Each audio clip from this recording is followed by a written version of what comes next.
અકોટામાં ગટરના દૂષિત પાણી ઉભરાતા સ્થાનિક રહીશો હેરાન પરેશાન થઈ રહ્યા છે, ત્યારે કોંગ્રેસે કોર્પોરેશન અને સ્થાનિક નગરસેવકની આડે હાથ લીધા હતા. સંસ્કારી નગરી વડોદરામાં સ્માર્ટ સિટીના દાવાઓ વચ્ચે કોર્પોરેશનની પ્રી મોન્સૂન કામગીરી અને જાળવણીની પોલ ખુલી રહી છે.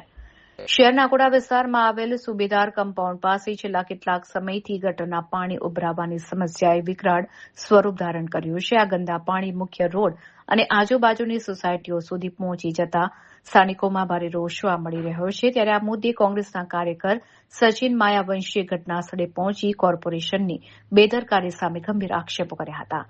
તેમણે સવાલ ઉઠાવ્યો હતો કે ગટરના પાણી રસ્તા પર નદીઓની જેમ વહી રહ્યા છે, જેને કારણે રોગચાળો ફાટી નીકળવાની ભીતિ છે, છતાં તંત્ર દ્વારા કોઈ નક્કર કાર્યવાહી કરવામાં આવતી નથી.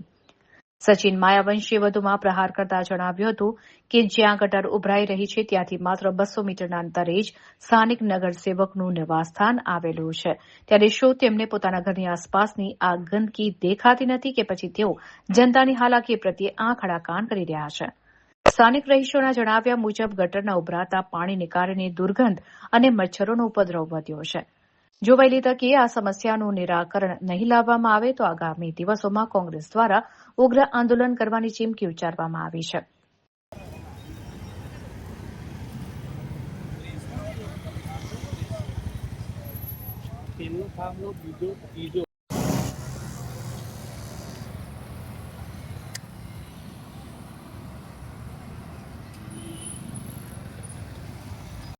આવેલું સુબેદાર કમ્પાઉન્ડ ત્યાં આગળ ગટરનું પાણી ઉભરાઈ રહ્યું છે. હજી તો ગત દિવસોમાં 10 દિવસ પણ નથી થયા અને હવે નવું બોર્ડ બનવાનું છે. પાછલા 3 ટર્મથી ચૂંટાયેલા કોર્પોરેટર જ કદાચ આપણે અકોટા વિસ્તારના છે અને 200 મીટરના અંતરમાં રહે છે. તો એમના જ વિસ્તારની અંદર આ જાણે નદી વહેતી હોય ને એટલું પાણી ઉભરાઈ રહ્યું છે. અમારા દ્વારા મોટા મોટા વાયદા કર્યા હતા ને, તો હવે આ મેઇન વસ્તુ તો આ જ છે અને ઇલેક્શન આનું જ હતું, ગટર રોડ રસ્તાનું પાણીનું.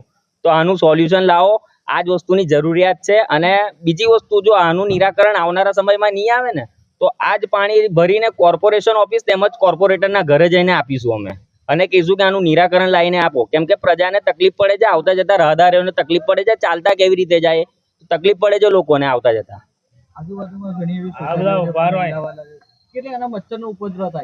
મચ્છરનો ઉપદ્રવ થાય તેમજ આવતા જતા લોકો આમાં પગ લઈને જતા હોય તો બીમારી ફેલાય, કોલેરા જેવો ફેલાઈ શકે છે. નાના છોકરાઓ રમતા હોય છે, આમાંથી ભરે બીમાર થશે તો એના પૈસા કોણ આપશે? લાગે છે કે વડોદરા શહેરમાં રોગચાળો ફાટે?